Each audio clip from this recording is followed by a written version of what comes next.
do-it-yourself kit day, and today we're going to be making paracord dragonflies. Let's get started. In your kit bag today, you're actually going to have an instruction sheet for your dragonfly. There's also going to be a baggie that will have your cord and a hook for you to be able to attach it to your backpack or whatever you'd like to attach it to when you're finished making it. We have our next event bookmark and book list, and also a challenge, and there's a couple of other items as normal in your kit. They're always a little surprise, so let's get started on making that dragonfly. Alright, so I've taken my paracord and I've actually opened it up here so we can go ahead and use it. Now I have gone ahead and taken a lighter and melted the ends, as paracord has a tendency to fray. So we want to make sure it's nice and sealed so that we can use this without having any issues with it. So as I say, I've already gone ahead and done that. You will need a lighter later on when we're done. Again, when you're at home, just make sure it's okay with your parents to go ahead and do so, but at the end, just to seal off the ends when you're finished. But let's get moving on our dragonfly. So what you're going to do is take your cord, fold it in half, and then you're going to take your half again. Alright, so this is going to be the bottom of your dragonfly, this is going to be the top. If you have a ruler handy, you're going to measure about 4 inches, and this is what you're going to be working with. So you're going to take your 2 ends and fold them down, and this is going to be the size of your dragonfly. So we're going to start off by creating a cobra knot.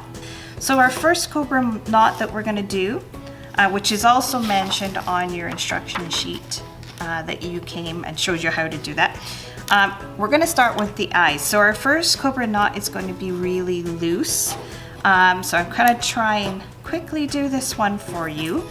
So when you're doing it, you're not actually going to tie it completely. You're not going to pull it tight because you want little hoops at the top to stay loose so that you can form those eyeballs. It will be your next cobra knot that will actually secure the shape of your dragonfly, and after that we'll move on to the wings. But normally for a cobra knot you would pull that tight, but we're going to leave that like that because we want to form his eyeballs at the top of his head. So we're going to go on to the next knot. That's as far as we're going to go with the eyeballs for just now. So we're going to go over with our first string, come down underneath and pull through on the other side. And this one we are going to pull tight because we want to make sure that once we've adjusted the eyes, which we're doing now, to the size, you can do whatever size you want. We're going to pull it tight, and then we're going to move on to our wings. So we're going over to do our wings. So we're going to go over from this side, under with this string. We're not going to pull it together again like we did with our eyes because we want to form our top layer of our wings. So we've created our first size of the top part of the wings. We've tied a knot. We're going to go on to our next wing, bottom of the wing. So we're going to come over again through and underneath. Just follow the instructions for the cobra knot.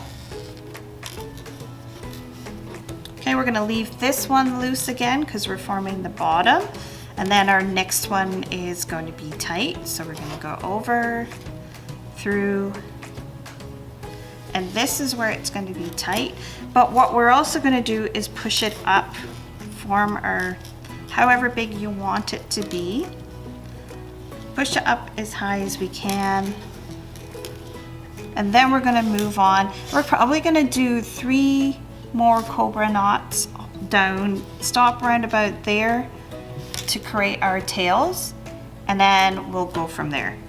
So we have done 2 or 3, 4, depends how long you want your tail on your dragonfly, but also depends on how much cord you have left.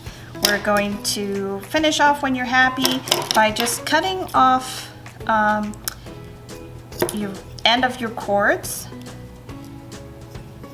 Okay, and then what you do once you finish that, and this is where you just have to be careful at home, you're just going to take it and seal your ends of your cord so it doesn't fray. Okay, and we're going to do the same on the other side. And that's it. All you need to do is get your hook and attach it onto the end just like that one. And there you go, you have your own Dragonfly Paracord keychain. Enjoy!